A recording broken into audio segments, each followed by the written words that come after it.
I'm Ann Abernethy, and this is Beyond Badass, How Fierce Women Get It Done. As a real estate broker here in Aspen, Colorado, I've had the good fortune to meet so many impressive and inspiring women, and I just thought their stories should be heard. The goal here is for all of us to learn together. Welcome to Beyond Badass, the podcast.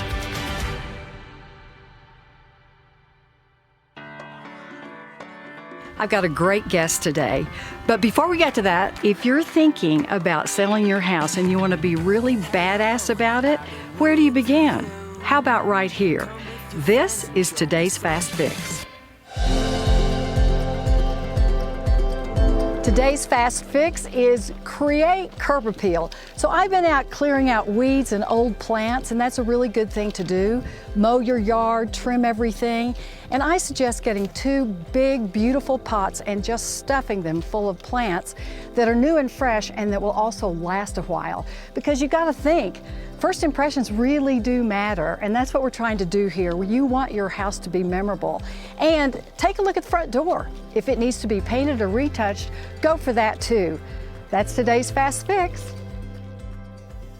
Joining me today is a woman who's taken a personal tragedy and turned it into something so positive that impacts so many people right here in Aspen, and it's even been used as a model throughout the country.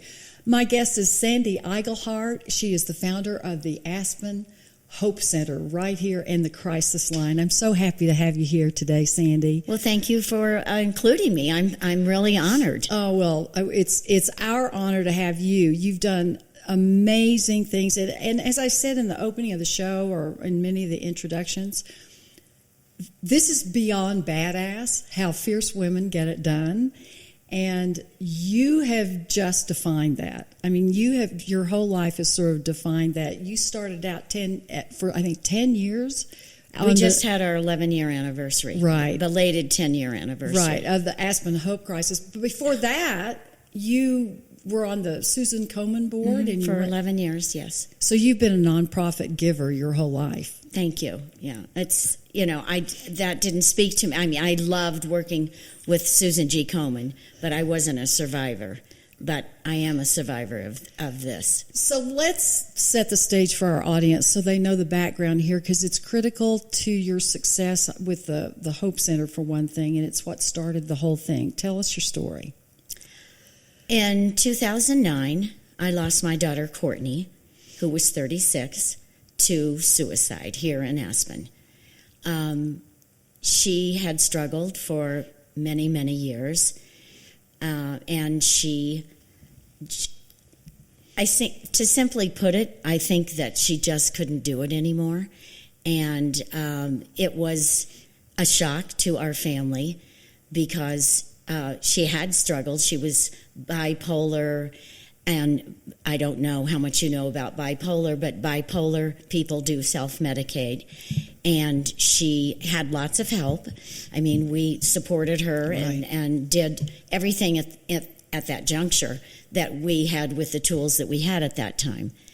And after her suicide, it was so shocking to me because I thought we might lose Courtney in other ways because of her mental health issues.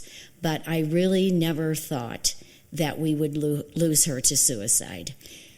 It's such a shocking thing, and I have to just be transparent here. Sure. I've always supported you emotionally, if not trying to. Absolutely. To the point that I could, particularly with Lucky Chances Foundation with Krista Cleese here in Aspen. And it's because I have a personal story, because my father committed suicide when I was 19. Yes. And the impact of that, I am well aware of the impact. It's not losing a child. I'm aware of that too. The loss of a child is probably the most profound change any parent can go through. But the change in your life from that minute on is very significant. Yes. And mental health issues were not, at the time, particularly when I was 19 years old, not recognized at all. Right. He had PTSD. That wasn't even a thing. It wasn't even a diagnosis. And in Courtney's case, as close as you were to her and her issues and knew them well, you still didn't see that coming. Well, Of course, we knew. In 2009, we had the highest rate of suicide in Pitkin County. There were 9 suicides in 2009, and Pitkin County had the highest rate of suicide in the state of Colorado. And the Aspen Valley Medical Foundation, who brought me in, and they founded the Aspen Hope Center, but I was the vehicle. I worked at the hospital as a volunteer, and I sought help because they had in 2004 a crisis symposium at the Hotel Jerome. I ran there trying to get tools and new skill sets to figure out how I could cope and help my daughter with her mental health issues. Nothing happened after that. There was no movement forward. And in 2009, they were planning another huge symposium at the Hotel Jerome. And Courtney died 3 weeks before that. Oh, my. And I went back to work at the hospital, and I was approached and said, "We need your story. There is no one that will really talk about it as a family, and talk about a personal and how the struggle of what is going on." So I wrote my story. I couldn't be there personally because my niece was graduating from graduate school. But I wrote my story, and they had a huge picture of Courtney, and that was the beginning. And there was no Hope Center then. That was the beginning of my healing, and I know in my heart that Courtney sent me this gift to be able. When you lose a child, the first few, and that was only 3 weeks after, and 4 weeks later, I wrote my story. But I really think that she was speaking to me, "Mom, I couldn't do this anymore, but you can do it for me." Oh. And I really believe that, and I think that fueled me to be able to recalibrate to a certain degree and figure out what I was going to do to help people in this community. So I started doing public speaking with the Aspen Valley Medical Foundation. They, at the time, were in the process of doing, they had partnered with the Center for Depression in Denver, and they were spending money to do a gap analysis study here in Pitkin County. They came up for 9 months and interviewed psychologists, psychiatrists. Not that we have no good psychiatrists here. I mean, there are not that many.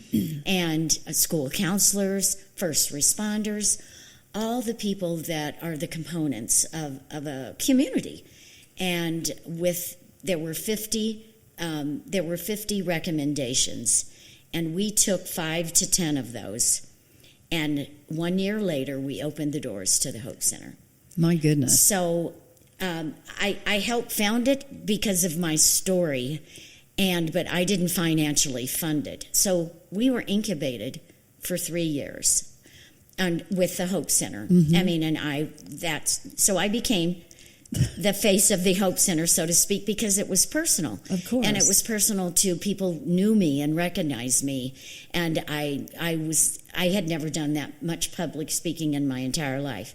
But you learn, you can learn at a fast clip because I have the passion, because it is something that is so salient right now. That's the whole issue with anybody can talk about anything if they believe in it. And it's a subject that you certainly had the authenticity to be an expert, and that's why it resonated with people.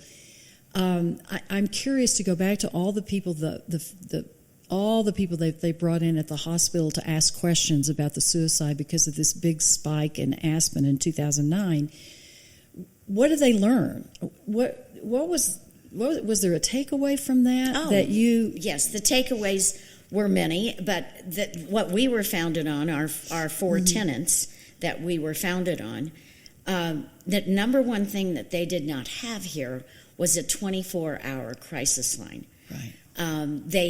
You would get a crisis, you would get a answering machine, or sometimes you might get a voice, but most of the time it was, a callback. And Courtney had called the crisis line. Sometimes they didn't call back for a day, only because of manpower. There was no really interfacing of how to do this. So we had a 24-hour mobile crisis line. We have we started a mobile crisis team, and a mobile crisis team works with law enforcement. And what you do is you meet people where they are at the crisis.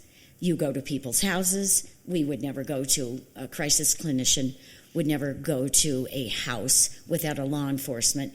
And now it's like the new thing that, because law enforcement they are not equipped. They don't have the tools to be able to mitigate a mental health crisis. They can certainly mitigate other things, but when you're dealing with a mental health crisis and a person, they didn't have that. So that's what we started here, which I'm most proud of, and our community partnerships with all the different people we work with, the resources. So what we would do is assess the crisis and resource it out.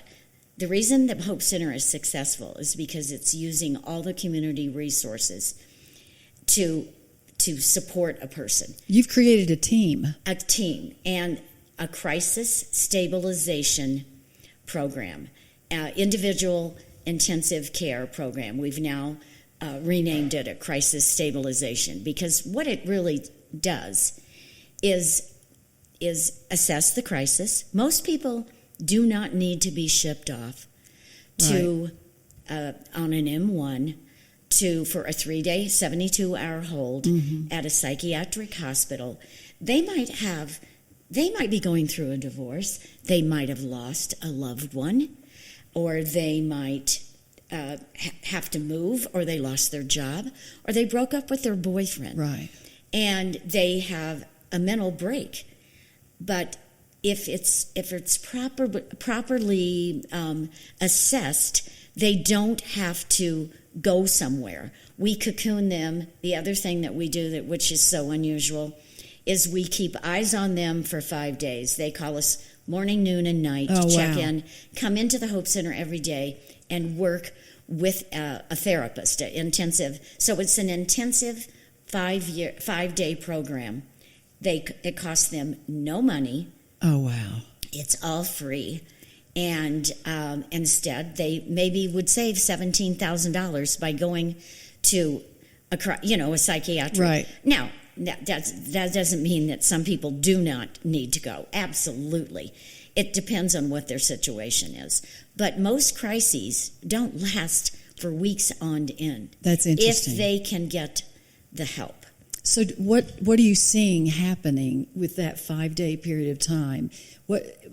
Tell me what that looks like on the other side of that. Okay, well, what they do is really unearth what their problems are, and help support them through figuring out how they can take ownership to their crisis, and then be empowered that they can do this. They might need help on rent. We would help them get assistance with the resources in the valley. We might get them a therapist that they would see 2 to 3 days a week. Bring their family in. Figure out what is happening in the family unit. I mean, it's just that kind of everyday support and life skills. And fast forward 11 years, it's incredible, the need, and all over the country, and in here during COVID was totally escalated. Well, I was going to talk about that later, but since you brought this up, and just in the last 2 months, there seems to have been a big spike of suicide and other overdoses, and right here in Aspen, in this valley, yes, in and Aspen, yes, the Roaring Fork Valley. Yes. So, and for those of you that are outside of this, Aspen is a town. The Roaring Fork Valley is the region, the area of Colorado in which we live, which we all go back and forth, travel back and forth up, and we say up valley, down valley all the time. So it's it's a much bigger place than just Aspen. And I know that you've been modeled for other places across the country. Tell that they've kind of looked at you and said, we could do that. How do we do that? They would love to have Hope Centers all over. And we've been asked, it started obviously in our region, and we just helped open, 3 years ago, we were asked by Eagle County, because they surpassed us, and they had totally surpassed Aspen in the year 2017. They had a 13-year-old take her life, and that just ignited the entire community. And Eagle County is essentially, it's Vail, Edwards, yes, and Vail, Avon. County. Huge county in Colorado, which includes all those mountain populations and some smaller communities around it. So go ahead. So what happened? So we were approached by Eagle County, and they said, who is the Hope Center? Who's the Aspen Hope Center? What are you doing over here? Because we hear from the Office of Behavioral Health. We have been known for what we are doing in our small little valley with the mobile crisis team, with the individual crisis stabilization program, a huge success, and our community partnerships. And the other piece that I am most proud of is the work in the schools. We have mental health, not just school counselors, but trained mental health clinicians who work with the school counselors. It work in tandem, because these kids are really struggling. And let's talk about that. I've got a Colorado drippy nose right now. You know how it is in the morning here. Yes. So let's talk about the schools, because that's the first intervention. These young kids, and I want to know why the demand is there, for one thing. Why is there a demand? What is going on with these kids that's causing the need for what you're doing? And then how do you, with the counselors, go in and deal with them? Well, I think just the stressors. I mean, we all grew up with stress, but I think it's 10 times. It's escalated to such a degree with the social media, and I'm not a professional, and my executive director could speak probably much more to this, but I live it and breathe it. But it is, you have to start with kids, teaching them some life skills, how to deal with their emotions and their anger issues, and being able to just navigate that on a daily basis. They might have, their parents are, maybe they are living in a domestic violence situation in their home, or their father's lost the job. There's depression, there's anxiety, there's panic disorder. I mean, all these kids are experiencing all of this, and twofold now. And because of COVID? But the good news is, I'm segueing here, but the good news is we have been busier than ever, because people are. They weren't reaching out in 2009 when Courtney died. They were the shame, and that's one of the biggest things that I came forward, is to eradicate the shame and the stigma. That was my platform then, and speaking and saying, we have to talk about this. So our tagline at the Hope Center is help, hope, heal. So you have to help people to give them hope, and then the healing begins. But going back to the schools, we were the very first mental health, and we are a crisis mental health. We are a mental health crisis intervention agency. I hope by the time in my tenure, I'd like to retire. Nobody will let me. Of course not. To say we're a mental health crisis prevention agency, because that would be the key. That's the difference. So the shift is from intervention as it's happening. Yes. To prevention. To prevention. So that would be your goal. So that is the goal in the schools. And we started in the high school, because the high school students, but we have seen twofold the middle school. That's a critical time in kids' ages and development. and now we're in the elementary schools. We're talking 1st to 5th grade, because middle school starts in 5th grade now. So we are placing our mental health therapists in the schools, and it's wonderful results. Getting ahead of the game, catching them before they spiral out of control and get into trouble, and give them some tools. And I think it's working very well. It's such a model project that you're doing. And I don't know why they don't have that in every school in America. Oh, I think I think they will. I don't know about the rest of the country, but we have 12 in this valley. We have 14 school clinicians in That's Eagle. A lot. And because the community came together and got the funding, and they were so they are raising $100 million in Eagle for mental health.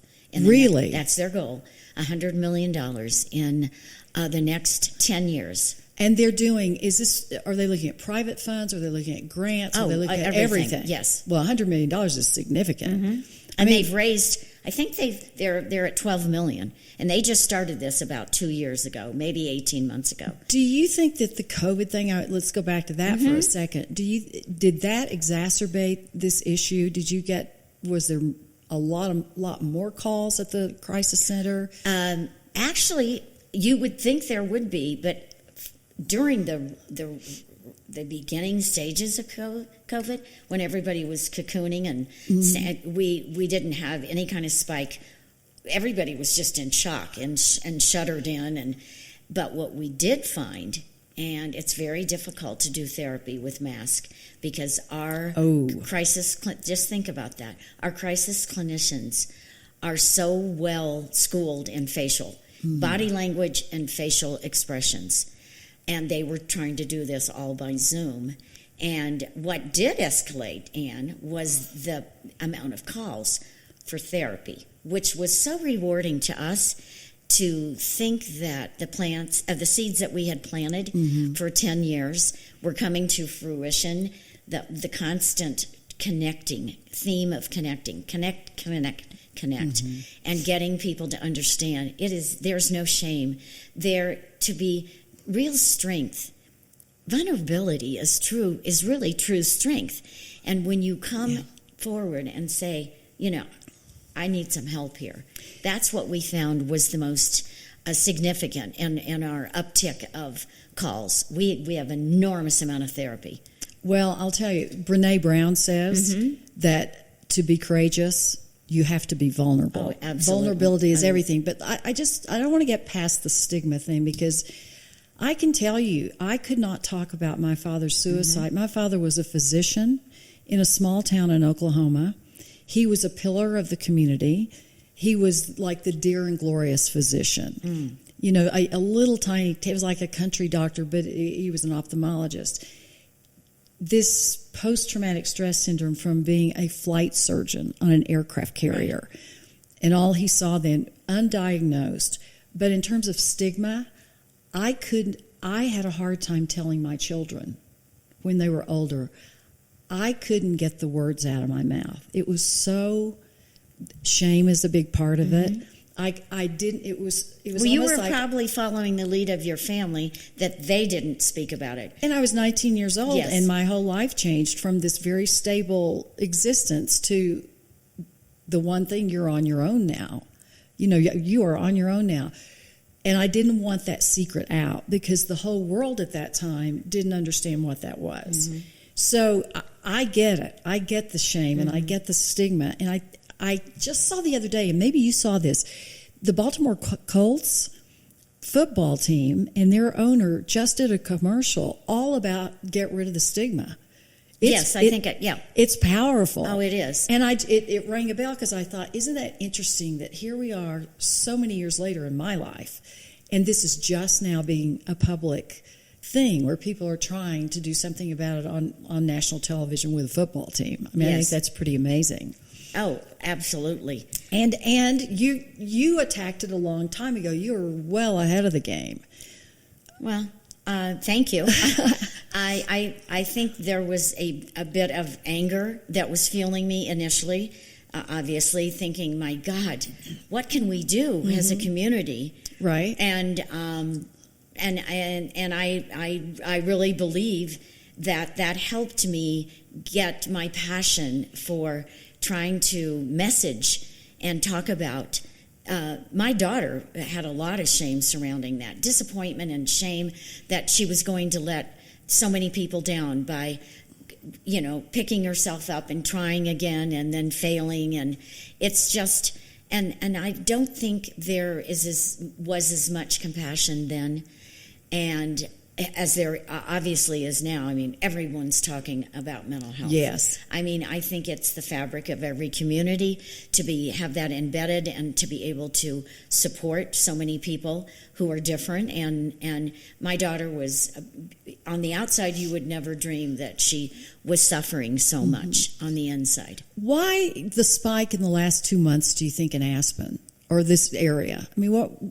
Because there have been several things that have happened. Well, there were 2 men that died in 5 days in Aspen, and it upsets me so much. If they'd only, I'm going to say something that I'm very proud of, but every time I say it, I get nervous. If they have come through the doors of the Hope Center into the crisis stabilization program, we have not, and completed it, and kept up with their support and their therapy. Unless we don't know about it, in 11 years, we have not lost one person to suicide. Wow. Which is unbelievable to me. And every time I say it, I get nervous and scared that, that's going, and it's bound to happen. But because Sandy, people slip. That is remarkable. It is remarkable. That's why that's education. It's education, but you created a model that yes. it's you can repeat it though over and over and over. We've been asked. We have several gifts to give. Yeah. The mental health community, and I'm not just saying here, and that's what. Another opening path for us of sustainability, but mainly it's in our mission statement, is how can we pay it forward, so to speak, and help other communities. And we just stood up Gunnison, Michelle, our wonderful, gifted executive director. She is, Michelle Muthing. She's fantastic. Amazing, and she's been in the mental health field for 23 years. She speaks this. She is a gifted speaker. And she owns it because she knows mental health. Mm-hmm. She started out in crisis. And crisis is the nucleus of a mental health issue. It doesn't have to remain right. A crisis because you then get the support and then you learn how to mitigate your crisis and see it coming. And then you pay it forward to another human being. Oh, I think this is incredible. So we are helping Gunnison stand up their mobile crisis and their school program. Those are our 2 main major tenets: schools, education, mobile crisis, and our crisis stabilization. Those 3 go hand in hand, right. Are integrated and help then for the next steps to build a strong foundation with the family unit, with the schools, and the community. And with the community. And so where does the money come from to make all this happen? Well, we are private.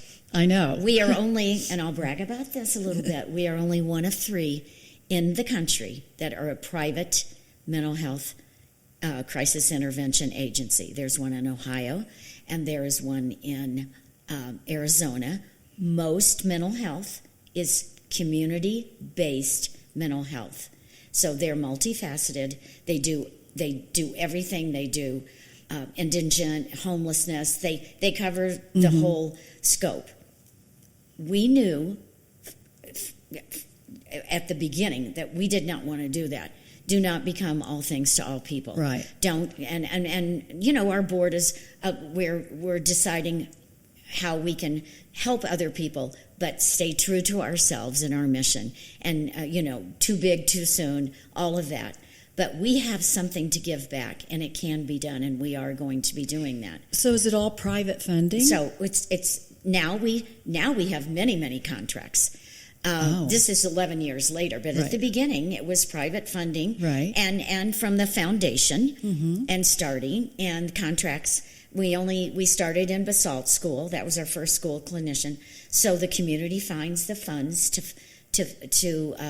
fund a mental health clinician in the school. And now we have grants, huge grants. I mean, not huge. It depends on, and there's a lot of people vying for grants. So it's a tough business. Grants and contracts. And, the bulk of it is your fundraising. Is our, private donations, because we were 20 months without a fundraiser. And we had a little, and it didn't start out to be a fundraiser in August. It was a belated 10-year anniversary program. And we decided to do a soft ask at the end.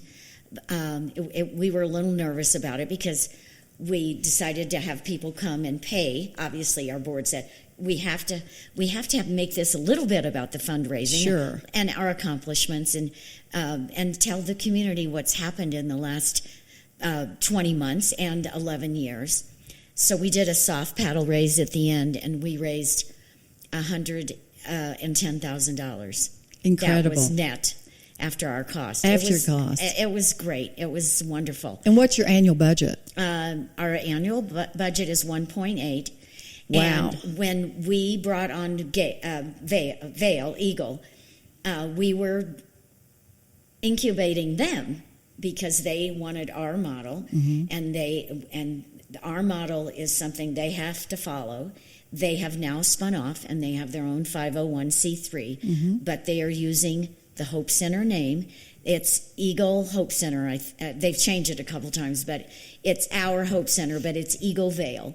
But they are functioning with the model of the Hope Center. Fantastic. And they, as I said, they have 14 school clinicians. But there's amazing things going on with mental health. So, what have you learned of the last 10 years and 20 months that surprised you or shocked you, that you had no idea you uncovered on this journey that you've been on? Oh my gosh! How much time do you have? No, I think. Are you talking about me personally? Yeah, just your journey. Okay. Well, my journey is that I never dreamed I knew that I was a strong person, but I had never tested, and I don't ever want to test it again. But what this has unfolded for me is to really understand that I do have a gift. I have a gift of communicating. I know that, and sometimes it's a bit daunting, and sometimes it's draining because people know me and they think of me as a person that's open and been vulnerable to be able to share my story. So I get calls and all the time and texts, can you help? And so that can be a little overwhelming. Yeah, it can be overwhelming.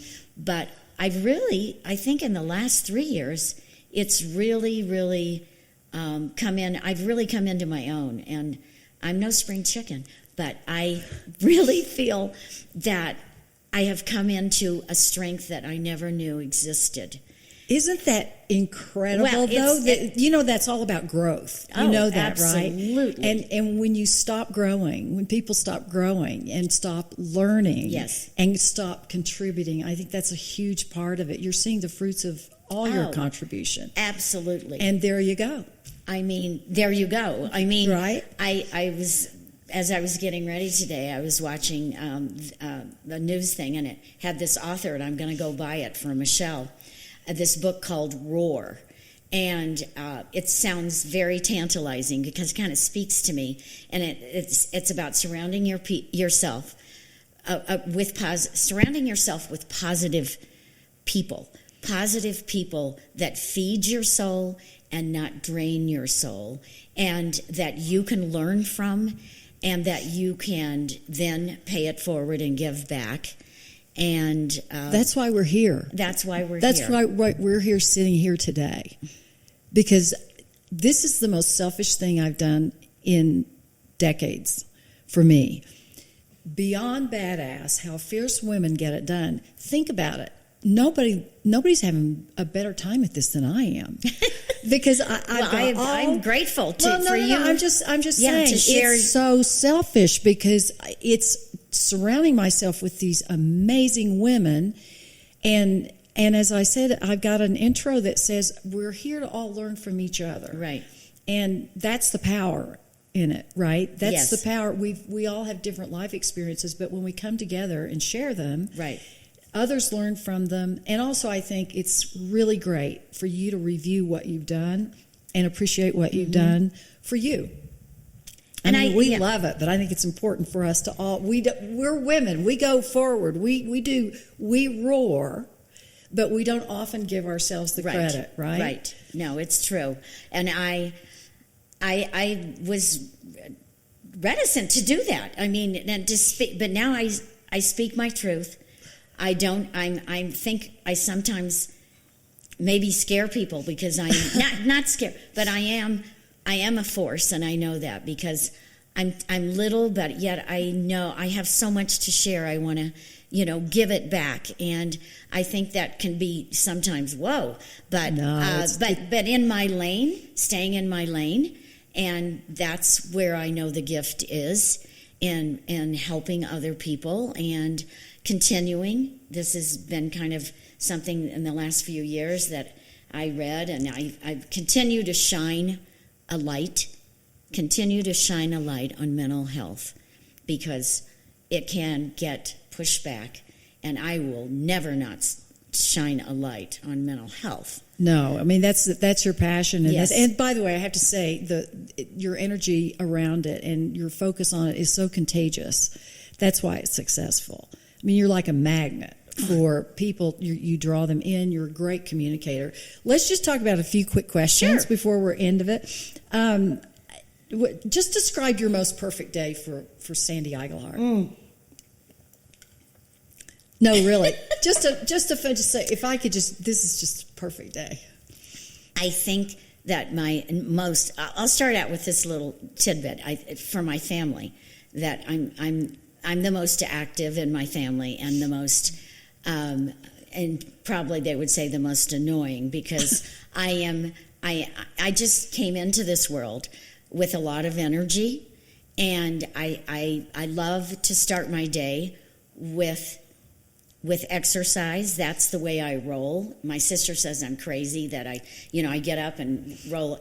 But when Courtney died, I took up the practice of yoga in 1988. Oh, wow. I mean, in 1998, because I had my own exercise studio in Chicago. So I've always been in the exercise. It's been part of my lifestyle and my passion. And but running, doing, and I needed that balance. And I needed that yin and yang that yoga gave me. Had I not had yoga when my daughter died, I don't know what. I was back on my mat in a studio with a class 3 days after she died. But that was how that helped. That was the beginning of my healing. But my perfect day is start the day with a little yoga, and I'm a huge tennis player.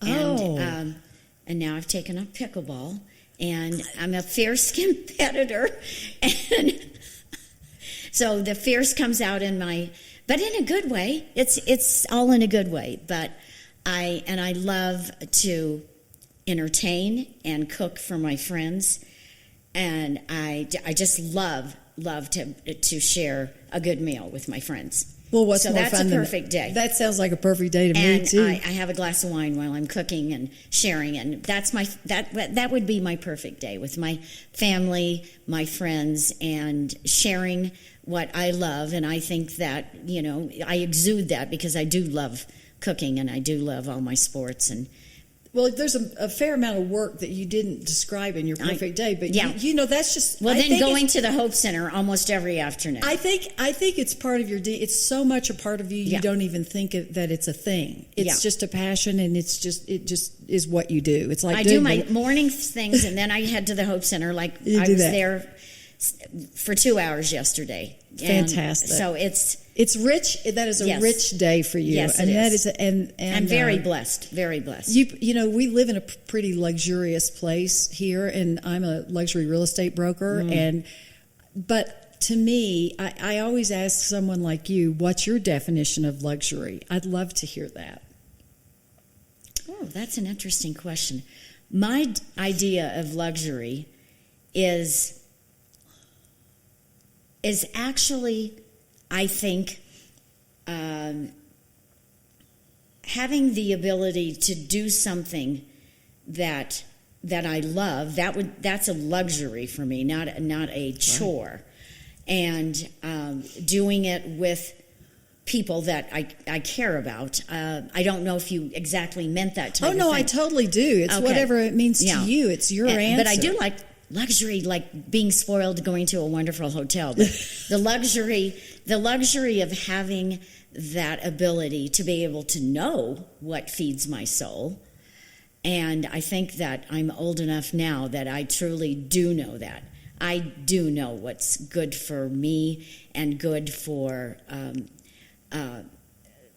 people who are struggling, and helping them know that they are not alone, and maybe being more compassionate. I try to really practice compassion.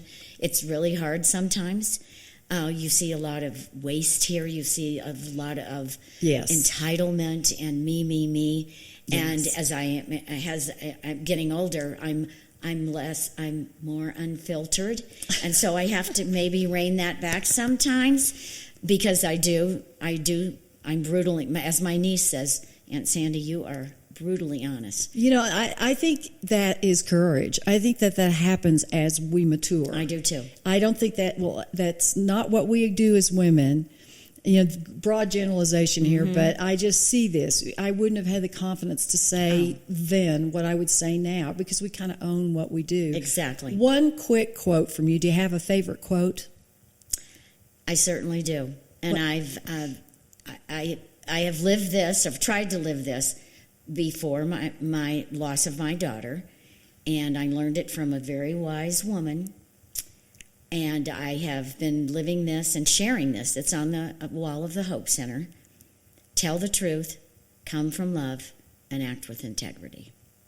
Sandy Iglehart, what a delight to have you here today. Thank you. This lady is beyond badass. She is fierce, she is unfiltered, and we're just thrilled that Sandy could join us today to talk about the Aspen Hope Center and her crisis hotline and everything she's done in her life. And congratulations on a huge success. You've made a giant difference. Thank you so much for letting me share my story. So happy to have you. I deeply appreciate it. You're welcome. Thank you. Great. Hey everybody, thanks for joining us today. If you haven't subscribed, please hit the subscribe button and also that little bell icon next to it. That way you'll get notifications when a new episode drops. And I'd love it if you'd follow me at Inside Aspen on Twitter and Instagram and Facebook, and then the website's InsideAspen.com. I'm Abernethy. See you next time.